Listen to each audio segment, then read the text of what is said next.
ابسط 1 من أأكل ايه للبيبي. السيريز دي مش هقولك بس فيها تأكلي ايه للبيبي، لا انا كمان هقولك على نصايح وحاجات اتبعتها كنيو مام علشان ادخل الاكل لابني. اول نصيحة خالص هي امتى ابدأ اأكل البيبي. ببدأ أكل البيبي من سن 4 شهور ل6 شهور، يعني أنا مش لازم أبتدي 4 شهور. إيه اللي بيحدد إن أنا أبتدي في الشهر الرابع ولا الشهر الخامس ولا الشهر السادس؟ هو هل ابني بدأ يصلب راسه ولا لأ؟ يعني إيه يصلب راسه؟ عشان ده expression أنا كنت أول مرة أسمعه لما بقيت مامي.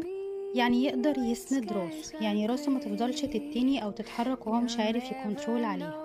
أول ما ألاقي البيبي قدر يصلب راسه، هنا أنا ببتدي أدخله الأكل. النهاردة هنعمل للبيبي قرع. القرع من الحاجات المهمة جدا، وكمان من الحاجات السهلة جدا على أكلها في الطفل. بس لازم نخلي بالنا ان احنا بعد ما بنسلق القرع مش هينفع نعمله بالشوكة على طول، احنا لازم نحطه في الخلاط او الهاند بلندر، علشان القرع بيبقى فيه نسيج هيبقى صعب البلع على البيبي.